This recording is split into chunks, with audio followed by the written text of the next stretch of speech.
Tá bem. Então, é isso que eu falei, para nós nos tornarmos bons médios sobre, na psicografia, na psicofonia, na vidência, durante a reunião mediúnica, nós precisamos exercitar isso no dia a dia. Não é chegar na hora, ver um espírito. Não, nós vamos começando a ter cuidado com a nossa linguagem, com os nossos sentimentos, com os nossos processos de relacionamentos, e isso naturalmente vai ser colocado. E Kardec fala que é necessariamente a reunião mediúnica deve ser instrutiva. Quer dizer, além das são a reunião instrutiva, além de comunicações sérias, tem como principal objetivo um ensinamento qualquer, conforme o grau de elevação dos espíritos e da desmaterialização do espírito. Conforme o grau de elevação dos comunicantes, faltou essa palavra, e o grau de desmaterialização. Uma pessoa, um espírito que tem maior conhecimento, ele vai falar de coisas com mais profundidade, porque ele domina os assuntos. O espírito que tem menos conhecimento, ele vai ser opinativo. Ele vai dar a sua opinião, não significa que aquela opinião tem um caráter universal, que muitas vezes dentro de uma reunião, um espírito mediúnico, um espírito fala uma coisa e o grupo todo toma como verdade absoluta. Por isso que Kardec nos recomenda incisivamente do cuidado de nós analisarmos as mensagens, como a Meire já falou aqui. Não sair aí divulgando.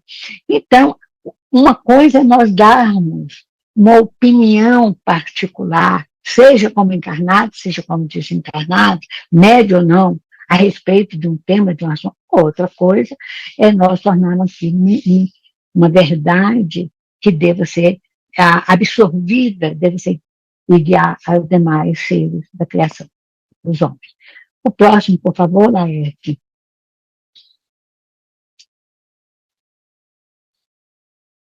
Pronto? A prática mediúnica, séria e instrutiva, deve ser conhecida e divulgada na casa espírita. Não é só na reunião mediúnica, não, gente. É para todos. Deve ser falada na reunião pública, nas palestras públicas. Ela deve ser incentivada nas reuniões de estudo da infância, da juventude, do adulto. Em todos os momentos, essa prática mediúnica séria e instrutiva deve ser conhecida dos frequentadores, dos participantes, dos integrantes da casa espírita. Chegar numa reunião, a Meire Jane citou vários exemplos. Quando uma pessoa chega numa reunião mediúnica, tem que estar minimamente preparada como uma profissão. Quando nós fazemos um concurso, quando nós somos selecionados para exercer uma profissão, somos contratados, a gente tem que saber o mínimo daquela profissão, para não errar. Então, se o médium entra num processo obsessivo, se ele entra, se ele bebe, como foi dado o exemplo de uma pessoa alcoolizada, trazendo o exemplo de André Luiz, ou se a pessoa é grosseira no falar, ou a pessoa que não tem capaz, é rival, ele não está preparado para ir para a reunião mediúnica. Em síntese, as pessoas que são encaminhadas para um grupo mediúnico não devem ser avaliadas não só com relação ao conteúdo daquela pessoa, mas também sobre o aspecto comportamental, ético e moral. E nesse sentido, é que a casa espírita precisa estar com isso. Todo trabalhador, mesmo que ele não esteja no grupo mediúnico. Então, aqui nós temos essa frase de Kardec: uma reunião só é verdadeiramente séria quando se ocupa de coisas úteis, com exclusão de todos os demais. Exclusão de tudo, gente. Uma reunião mediúnica é um local, é um grande laboratório de aprendizado. Não é aprendizado maior para nós encarnados. Para nós encarnados. Nós aprendemos a conviver com as diferenças, com o mau uso do livre-arbítrio e as suas consequências. Então, nós estamos sendo educados, se nós formos bons alunos, semanalmente, quando as reuniões ocorrem semanalmente. E muitas vezes nós nos colocamos como professores quando nós somos simples aprendizes, às vezes aprendizes não muito bons. Isso aí está no livro que foi citado, Orientação Centro Espírita. A próxima, a reunião mediúnica, com isso nós chegamos ao nosso tema, a reunião mediúnica, compromisso e responsabilidade. A primeira coisa, quando eu me deparei com esse tema, é dar o conceito de compromisso e responsabilidade. Isso é uma forma ensinada por Kardec. Kardec parte do todo para a unidade e parte da unidade para o todo. Se esse todo não está na unidade, nem na unidade não está no todo, às vezes nós temos dificuldade para isso, que Emmanuel utilizou semelhantemente esse método na interpretação dos textos evangélicos, que lá no livro Caminho, Verdade e Vida, na introdução, ele diz que era uma tradição rabínica, quer dizer, uma coisa que é verdadeira é algo, uma unidade, ela tem que fazer parte do todo, ela ressoa no todo, no coletivo, com uma verdade, uma verdadeira. E se essa coisa realmente é verdadeira, o todo coletivo está na unidade. Isso é difícil, isso é desafio. Nós falamos muitas coisas, transmitimos muitos conteúdos, mas na hora da vivência, nós esquecemos do coletivo ou esquecemos da unidade, de certa forma fica desagregado. O que nós falamos aqui não tem nada a ver com o conteúdo doutrinário, e o conteúdo doutrinário não tem nada a ver com isso, um pouco a ver. Então, a primeira condição, no caso da reunião mediúnica e dos trabalhos espíritas, de maneira geral, não é só a reunião mediúnica, é o compromisso. O que é compromisso? O que significa essa palavra compromisso? O compromisso, em bom português, derivado do latim, é um acordo, é um trato, ou uma obrigação de fidelidade. Olha, veja essa palavra. É um acordo, é um trato que nós fazemos de fidelidade, de ser fiel, mas espontaneamente. Não é uma coisa que você foi imposta, obrigada a fazer. Você chegou no estudo porque você quis, você está numa reunião mediúnica porque você está usando seu livre-arbítrio, mas você assumiu intrinsecamente um compromisso de seguir as regras como deva ser uma reunião mediúnica séria e instrutiva.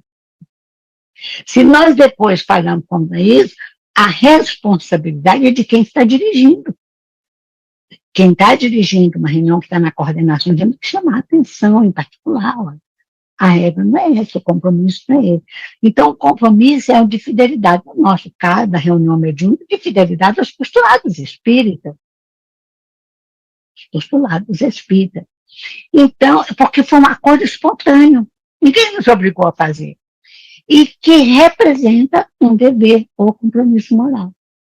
A partir do momento que nós estudamos, que nós temos a instrução, o conhecimento, como praticar uma reunião mediúnica, não se justifica.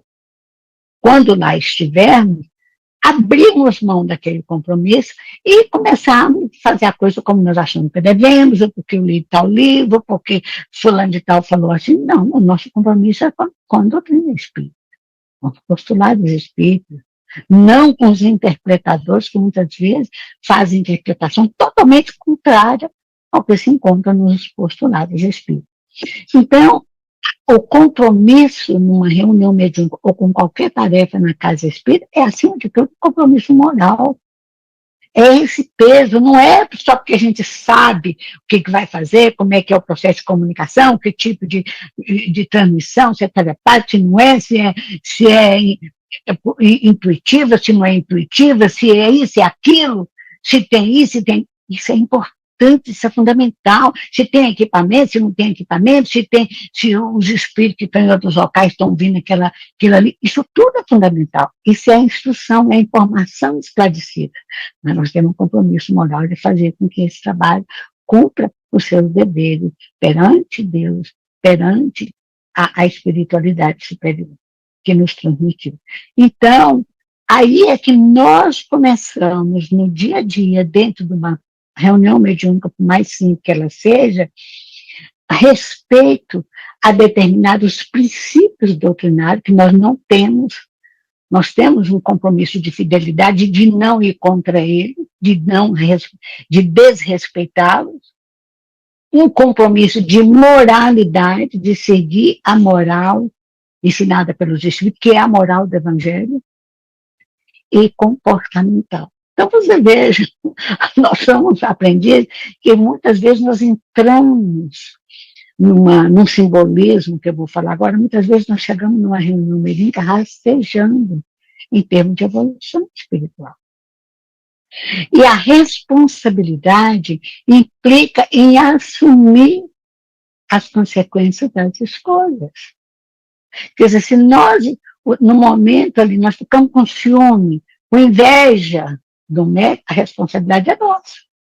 Nós temos que assumir essa responsabilidade porque eu fiquei com inveja, que eu impliquei, que eu estou perseguindo, que eu estou criticando, a responsabilidade é nossa. E nós sabemos que com o uso do livre-arbítrio, seja manifestado claramente, seja só mentalmente pensado, nós vamos responder por isso. É a lei de causa e efeito, ação e reação. Então, nós temos que aprender a assumir as consequências dos nossos atos. Infelizmente, devido ainda à nossa dificuldade com a aprendizagem moral, e isso eu estou falando mais por mim do que para qualquer pessoa, nós temos o hábito de apontar dedos, o defeito dos outros, a fala dos outros, as ideias dos outros, esquecendo das nossas imperfeições.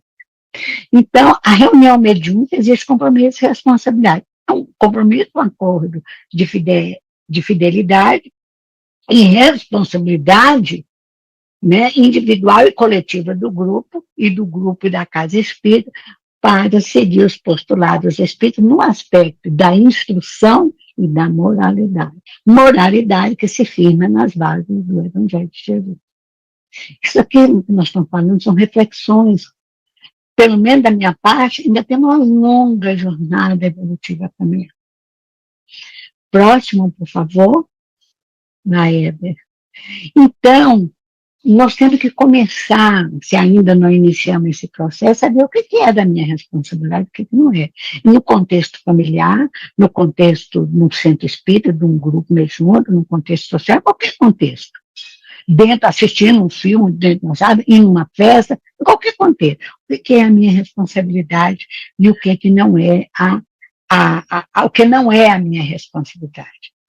A responsabilidade minhas palavras, minha conduta, minhas ações, meu esforço, tudo isso que diz respeito à minha vida, o que eu devo fazer ou não, e as consequências, responsabilidade minha. Porque as ações dos outros não são responsabilidade nossa. Nós podemos, como amigo, dar uma sugestão, dar uma orientação, mas quem vai responder por aquelas ações não somos nós, senão aquelas pessoas. E por aí vai. Então, precisamos de um relacionamento conjugais, afetivos, familiares, todos os relacionamentos de amigos, começar a ver o que nós somos responsáveis. Alguém fala, você pode me dar um conselho? Podemos dar, porque a gente gosta, a gente quer dar. Mas a gente sabe, cada um vai responder por si perante Deus. Isso a gente não dá.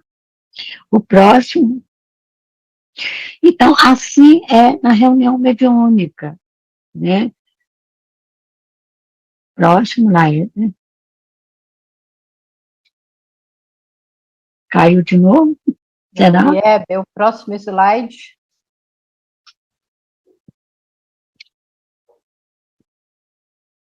Lieber, cadê você? Acho que foi ele que saiu agora. Aí. Obrigada, Lieber. Os médiuns, aqui é uma frase de Emmanuel, que eu já li essa frase de Emmanuel muitas vezes ao longo da minha vida. Os médiuns, em sua generalidade, não são missionários na acepção comum do termo.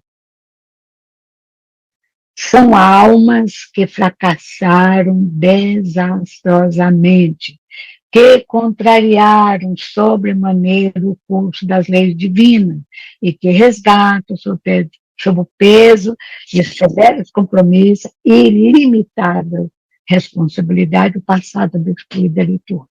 Muitas vezes nós falhamos. André Luiz, no livro do Mensageiro, ele cita, logo na primeira parte, vamos assim, exemplos de médiuns que falam. Mas, muito, na maioria das vezes, nós falhamos, não foi no campo do espiritismo, às vezes ações nossas remontam ao século XIV, ao século, na Idade Média, que nem existia ainda. As ideias espíritas, tal como foram codificadas por Kardec. Existia ideia, como na antiguidade, né, de Sócrates, algumas ideias sobre reencarnação, sobre a comunicabilidade, sobre a vida no plano espiritual. Mas não da forma como nós conhecemos, mas nós falhamos. E por que nós falhamos? Porque alguém nos induziu a errar? Não, muito livre-arbítrio. Às vezes nós éramos escravos, era obrigado a fazer uma coisa.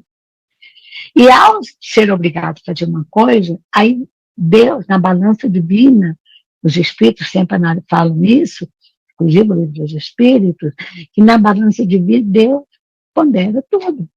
Se nós somos obrigados a fazer, um soldado vai para a guerra, ele é obrigado, por força da profissão dele, aí tem que às vezes matar o inimigo. Mas a maneira como ele age, como ele executa, ele pode ser um criminoso naquele momento ou entrar como uma pessoa que fez tudo para evitar aquele crime. Quando nós lemos Paulo e Estevão, no final desse livro, lá no final, quando Paulo é levado para ser degolado por ordem de Nero, os soldados, aqueles que foram levados em campo afastado, na Via Láctea, para ser degolado, eles pedem desculpa a Paulo. Quer dizer, eles sabem que eles estão fazendo uma coisa errada com uma pessoa que estava fazendo bem, que estava pregando bem. Eles pedem perdão. E Paulo entende. Ela cumpre o seu trabalho, o seu dever. Então, veja a diferença daquele que mata porque quer, porque tem ódio, porque tem inveja, porque tem ciúme, porque tem desprezo, etc., e aquele que executa uma ordem e pede desculpa. Está lá no final do livro, Paulo Estevam. Veja a diferença. Ele, aquele soldado, se o imperador Nero, na época, tivesse dado a ele a oportunidade de escolha, ele não iria passar a espada no pescoço do apóstolo Paulo. É isso que Emmanuel fala. Nós erramos em muitos campos da vida e vemos como médios, às vezes realizando um trabalho até bom no campo da mediunidade para aprendermos a respeito da lei do amor, que é essa que nos fará ascender aos planos elevados da vida. O próximo, nós estamos caminhando para o encerramento, compromisso e responsabilidade na reunião mediúnica implica a aquisição da instrução espírita, como nós falamos no início, tem que saber para onde que vai, como se guiar, como se orientar. Não precisa ser doutor em espiritismo. Basta ter domínio das ideias principais que Kardec coloca na introdução número 6 do Livro dos Espíritos. Coloca lá. Ideias principais da doutrina espírita. O espírita tem a obrigação não só de conhecer, mas de dominar aquele assunto que Kardec coloca como ideias principais. Mas não precisa ser doutor no espiritismo. Agora, mas implica também esforço de melhoria moral. Senão a gente fica marcando passo, encarnação após encarnação. Temos boas intenções, mas na hora de agir, nós, como diz o ditado popular, dá um tiro pela culatra. Ou dá um tiro no pé. Então, aqui Kardec nos fala, a instrução espírita não compreende apenas o ensinamento moral que os espíritos dão, mas também o estudo dos fatos. Um espírito manifestou na reunião mediúnica, aconteceu isso, chamou a atenção de todos. Vamos analisar esse fato. Abrange a teoria de todos os fenômenos. Em que fenômeno se enquadra? Por que é isso? O que devemos acreditar? O que devemos não aceitar? Por isso que as reuniões precisam de avaliação.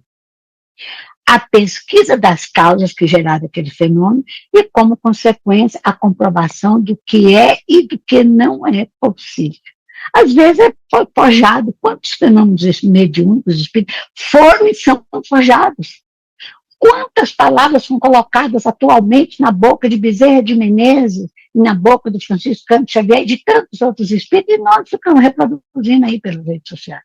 O que falta-nos isso aqui, que além da instrução, medir as consequências, a análise mais aprofundada.